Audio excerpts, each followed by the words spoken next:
নমস্কার বন্ধুরা, welcome to my page daily new cooking ফুডে আপনাদের সবাইকে স্বাগত। আজকে আমি একটা নতুন রেসিপি নিয়ে এসেছি আপনাদের সবার সামনে।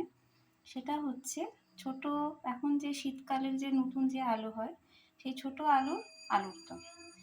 জেনারেলি এটা সবাই জানে, খায়। তো আমি একটু অন্যরকমভাবে রেসিপিটা করছি, আশা করি আপনাদের ভালো লাগবে। প্রথমে আমি কড়াইতে তেল দিয়ে দিচ্ছি যতটা পরিমাণ লাগবে আলুটাকে ভাজার জন্য। আমি আলুটাকে আগে সেদ্ধ করে নিয়েছি, নিয়ে তাতে এরকম নুন, হলুদ আর লঙ্কার গুঁড়ো মিশিয়ে দিয়েছি। কড়াইতে তেল গরম হয়ে গেলে এই আলুগুলো আমি দিয়ে দেব। আমি এখানে আলুগুলোকে দেখুন ভালো করে লাল করে ভেজে নিয়েছি। আমি এখানে 1 কিলোর মতন পরিমাণে আলু নিয়েছি। এবার কড়াইতে আমি আবার সর্ষের তেল দিচ্ছি।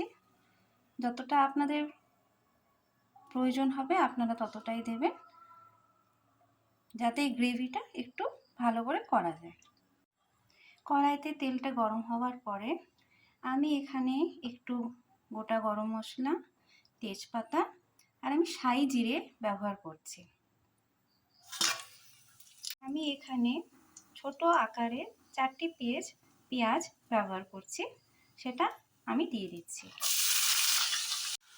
পেঁয়াজটা কিছুটা ভাজা হয়ে যাবার পর আমি এখানে একটা টমেটো ব্যবহার করছি, সেটা আমি দিয়ে দিলাম। একটা টমেটো ব্যবহার করছি কারণ আমি পরে কেটে টমেটো কেচাপ ব্যবহার করব, সেই জন্য। এরপর আমি এর মধ্যে দিয়ে দিচ্ছি কিছুটা পরিমাণ আদা,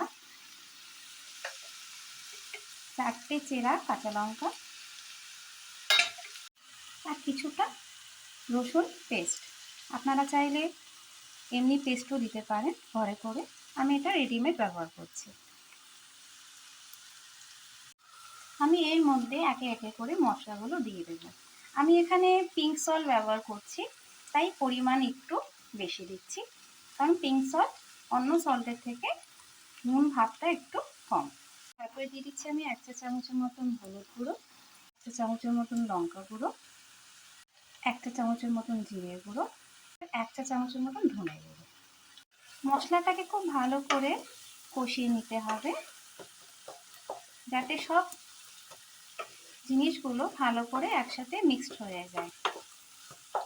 দেখুন দেখুন সমস্ত ইয়েগুলো থেকে, মশলাগুলো থেকে তেলটা বেরিয়ে এসেছে।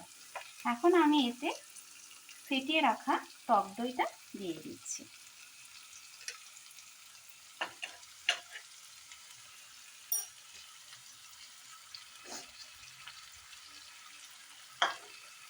দিয়ে ভালো করে এটা মিক্সড করে নিচ্ছি। এতে আমি 1 চা চামচের মতন চিনি দিচ্ছি স্বাদটাকে ব্যালেন্স করার জন্য। সেটা আপনারা চাইলে দিতেও পারেন, না চাইলে স্কিপও করতে পারেন। আর চিনি দিলে একটু স্বাদটা ব্যালেন্স হয়, সেই জন্যই দেওয়া। কিছুটা কষানোর পর আমি এতে ভাজা আলুগুলো, যেগুলো আগের থেকে ভেজে রেখেছিলাম, সেগুলো এর মধ্যে দিয়ে দিচ্ছি। এবার একসাথে সমস্তটা আমি কষাবো। আর এবার আমি এর মধ্যে একটি প্যাকেট কেচাপ অ্যাড করে দিচ্ছি।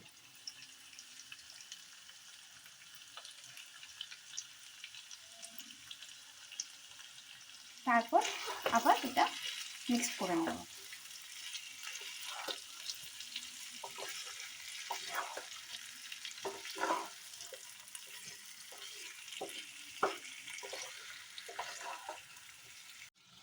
দেখুন আলুটা একদম কষিয়ে ফেলেছি। এবার এতে আমি 1 কাপ পরিমাণে গরম জল অ্যাড করে দিচ্ছি। আপনাদের যদি মনে হয় আপনারা একটু বেশি গ্রেভি করবেন, তা আপনারা আরও বেশি দিতে পারেন। আমি 1 কাপই দিচ্ছি, কারণ আমি খুব বেশি গ্রেভি করব না। এতে আমি আরও ফ্রোজেন পিস দিয়ে দিচ্ছি। মটরশুঁটি আমার কাছে এটাই ছিল, আমার কাছে কাঁচাটা ছিল না, আপনারা চাইলে কাঁচাটাও দিতে পারেন। আমি সব একসাথে দিয়ে এবার আমি ঢাকা দিয়ে দেবো, এটা ভালো করে ফোটার জন্য।